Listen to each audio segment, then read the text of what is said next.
എൻ്റെ പൊന്നെ സാറേ, ഇന്നലെ രാത്രി ഞാനൊന്ന് ഉറങ്ങാൻ കിടന്നതാ. ഉറങ്ങാൻ കിടന്നിട്ട് കാലൊന്നും പതിയെ അനക്കിയത് എനിക്ക് ഓർമ്മയുള്ളൂ.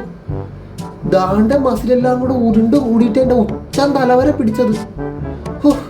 പിന്നെ പെണ്ണും പിള്ളയെ കൊണ്ടൊന്ന് ചവിട്ടി തിരുമിച്ചപ്പോഴാണ് അതൊന്ന് ഉടഞ്ഞു കിട്ടിയത്. അതിനുശേഷം ഇപ്പം രാവിലെ മുതൽ എനിക്ക് ഭയങ്കര വേദനയാണ്. നടക്കാൻ പറ്റണില്ല.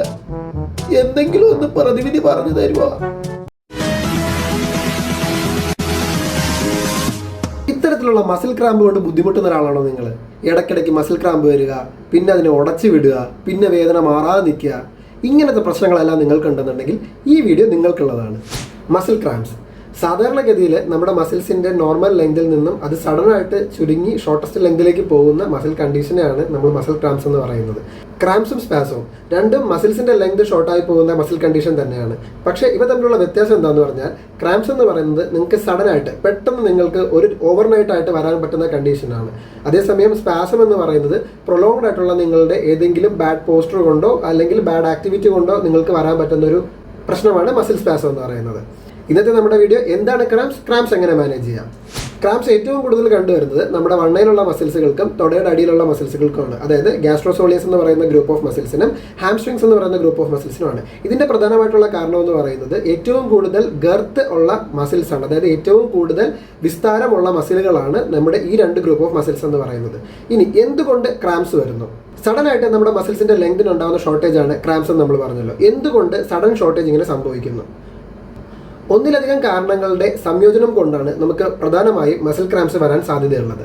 ഒരു മസിലിന്റെ ശരിയായ പ്രവർത്തനത്തിന് ശരിയായ അളവിലുള്ള വാട്ടറിന്റെയും മറ്റ് ധാതുക്കൾ എന്ന് പറയുമ്പോൾ സോഡിയം, പൊട്ടാസ്യം, മെഗ്നീഷ്യം പോലുള്ള നമ്മുടെ ശരീരത്തിൽ ഉള്ള ധാതുക്കളുടെയും അതുകൂടാതെ ശരിയായ അളവിലുള്ള ഓക്സിജന്റെയും ഒക്കെ സാന്നിധ്യം ആവശ്യമാണ്. അതുപോലെ തന്നെ ആക്ടിവിറ്റി ഇല്ലാതിരിക്കുക, മസിൽസിനെ ശരിയായി ഉപയോഗിക്കാതിരിക്കുക, ഇതെല്ലാം ക്രാംസിനെ ഒന്നുകൂടി എൻഹാൻസ് ചെയ്യുന്ന കാര്യങ്ങളാണ്. ഞാൻ ആദ്യം പറഞ്ഞ പോലെ മസിൽസിന് ക്രാമ്പ് വരുമ്പോൾ മിക്കുള്ളവരും ചെയ്യുന്നത് മസിൽസിനെ മസാജ് ചെയ്ത് ഉടച്ചു വിടുക എന്നുള്ളതാണ്. എന്നാൽ ഇതൊരു തെറ്റായ രീതിയാണ്. ശരിയായ രീതിയിലുള്ള ആഹാര രീതിയും ശരിയായ രീതിയിലുള്ള വ്യായാമക്രമവും കൊണ്ട് ക്രാമ്പുകളെ പൂർണ്ണമായും ഒഴിവാക്കാൻ കഴിയുന്നതാണ്. ശ്രദ്ധിക്കുക, വെരിക്കോസ് വെയിൻ, പ്രഗ്നൻസി ഇത്തരത്തിലുള്ള സാഹചര്യങ്ങളിൽ മസിൽസിലേക്കുള്ള രക്തയോട്ടത്തിന്റെ കുറവ് കൊണ്ട് ക്രാംസ് വരുന്നതിനുള്ള സാധ്യത അധികമാണ്. അത്തരത്തിലുള്ള ക്രാമ്പുകൾ മാനേജ് ചെയ്താൽ മാത്രം മതിയാകും. അത്തരത്തിലുള്ള ക്രാമ്പുകൾ നമുക്ക് ഒരിക്കലും ഒഴിവാക്കാൻ സാധിക്കുന്നതല്ല. ക്രാംസ് മാനേജ് ചെയ്യുന്നതിനുള്ള ശരിയായ രീതി സ്ട്രെച്ചിങ് എക്സസൈസുകളാണ്. അത്തരത്തിൽ കാലിലെ വണ്ണയിലുള്ള കാഫ് മസിലുകളെയും തൊടയുടെ അടിയിലുള്ള ഹാംസ്ട്രിങ് മസിലുകളെയും സ്ട്രെച്ചിങ് എക്സസൈസുകളാണ് ഇനി പറയുന്നത്. കാഫ് മസിൽസിലെ ക്രാംസ് എങ്ങനെ മാനേജ് ചെയ്യാം? നിങ്ങൾ കിടക്കുകയോ ഇരിക്കുകയോ നിൽക്കുകയോ ചെയ്യുന്ന സമയത്തായിരിക്കും ക്രാംസ് വരിക. ആ സമയത്ത് തന്നെ നിങ്ങൾ ഒരു ശരിയായ പ്രതലത്തിൽ കാൽമുട്ടുകൾ നീട്ടി ഇരിക്കാൻ ശ്രമിക്കുക. ഇരുന്നതിന് ശേഷം കയ്യിലൊരു ടവലോ തുണിയോ ഉണ്ടെങ്കിൽ അതുകൊണ്ട് കാലിൻ്റെ പാദത്തിലേക്ക് ചുറ്റി വരിഞ്ഞുകൊണ്ട് മുകളിലേക്ക് വലിക്കുക. പാദം കാൽമുട്ടിലേക്ക് പോയിന്റ് ചെയ്യുന്ന രീതിയിൽ മുകളിലേക്ക് വലിക്കുക. ഇങ്ങനെ വലിക്കുമ്പോൾ കാഫ് മസിൽ മാക്സിമം സ്ട്രെച്ച് ആവുന്നതാണ്. ഈ സ്ട്രെച്ച് 30 സെക്കൻഡോളം ഹോൾഡ് ചെയ്യുക. ഹോൾഡ് ചെയ്ത ശേഷം ഇത് ഒരു 5 പ്രാവശ്യം ആവർത്തിക്കുക. നിങ്ങളുടെ ക്രാംസ് റിലീവായി എന്ന് പൂർണ്ണമായും ബോധ്യപ്പെടുന്നത് വരെ ഇത് റിപ്പീറ്റ് ചെയ്യുക. തുടയുടെ അടിയിലുള്ള ഹാംസ്ട്രിങ് മസിൽസിൻ്റെ ക്രാംസ് എങ്ങനെ മാനേജ് ചെയ്യാം? മുകളിൽ പറഞ്ഞ പോലെ ഏത് പൊസിഷനിൽ വെച്ചും നിങ്ങൾക്ക് ക്രാംസ് അനുഭവപ്പെടാം. അങ്ങനെ അനുഭവപ്പെടുന്ന സാഹചര്യത്തിൽ ഒരു ചുമരിനോട് ചേർന്ന് നിലത്ത് കിടക്കുക. കിടന്ന ശേഷം കാലിൻ്റെ മുട്ടുകൾ വളയാതെ കാല് ഉപ്പൂറ്റി ഉയർത്തി ചുമരിലേക്ക് ചവിട്ടി പിടിച്ച് ചുമരിനടുത്തേക്ക് മൂവ് ചെയ്യാൻ ശ്രമിക്കുക.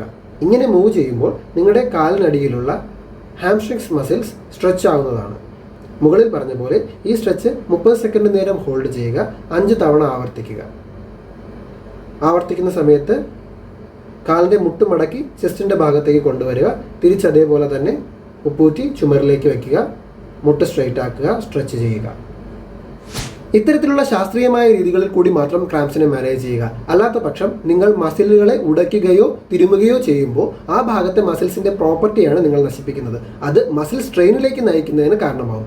ക്രാംസിന് ശേഷം നിങ്ങൾക്ക് വരുന്ന ഓരോ പെയിനും ഇത്തരത്തിലുണ്ടാകുന്ന മസിൽസിന്റെ സ്ട്രെയിൻ, നിങ്ങൾ അത് റോങ് ആയി മാനേജ് ചെയ്തത് കൊണ്ട് മാത്രം വരുന്ന മസിൽസിന്റെ സ്ട്രെയിൻ കൊണ്ട് നിങ്ങൾക്ക് വരുന്നതാണ്.